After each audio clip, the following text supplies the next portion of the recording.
ما از اول انتخابت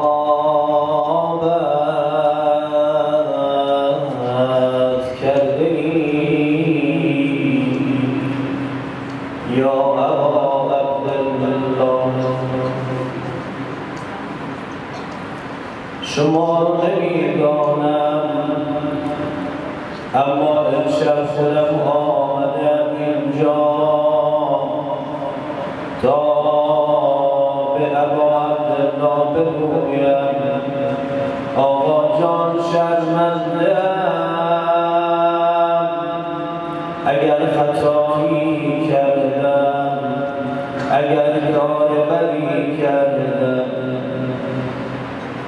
حر ما امروز خیر الناس ماست،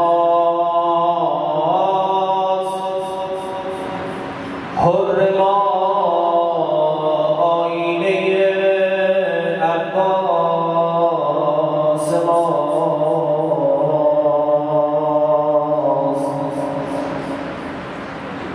حر میدانی چه کردی یا نه؟ گفت آقا جانم آب رو بر شما بستم، غلط کردم پشیمانم،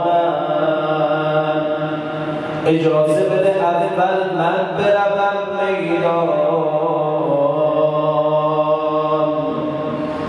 خواهرم زینب صدایت میکند، مادرم زهرا دعایت میکند. با سرشکت در نایاب آمدی، یا که بر چشمانت آب آوردی، نمیدانی خود در خیمه ها چه خبر، خیمه ها آب نداری. علی اصغر دارم اسم مرغ بسمل شده پر پر میزند، اینقدر این حر خجالت کشید، گفت آقا به خدا شرمنده‌ام، نگذار بچه‌هات مرا ببینن، به خدا خجالت میکشم. سرت رو بالا بگیر حر، گرد سر جرم عظیم آوردگی، غم مخور در خانه کریم آمدی. آی جوان عزیز، هر چقدر خطا کردی، هر چقدر گناه کردی، هر چقدر پدر و مادر رو اذیت کردی، غم نخور. امشب آمدی اینجا مجلس آقا ابا عبدالله، بیا صادقانه قول بدیم به آقا ابا عبدالله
تویی.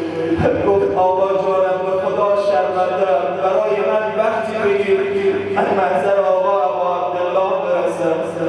میگن آقا ابوالفضل عباس رفت طرف خیمه، بیبی زینب آقا ابا عبدالله در یک خیمه نشسته بودن.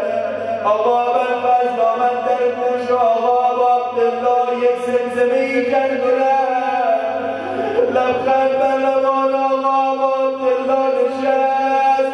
فرمود آی زینبم، آی خواهرم، بلند شدی مهمان داری.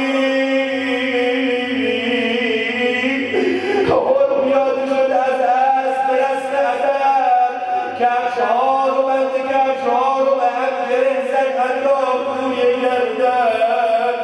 آقا جان شرمنده‌ام، پشیمانم، سر و پایی انداخته بود. آمد نظر آقا ابا عبدالله، آقا دست انداخت زیر جامه مور بلند کرد، گفت سرت رو بالا بگیر یا مور، ما خیلی وقت بخشیده‌ایم،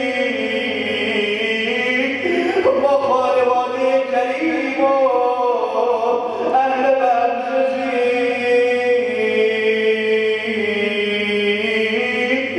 یا ابا عبدالله، اون روز خود رو بخشیدی، امشبم یا همه ما رو ببخش.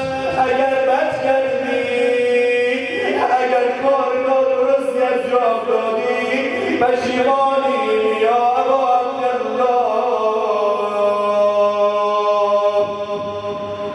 الا لعنة الله على القوم الظالمين.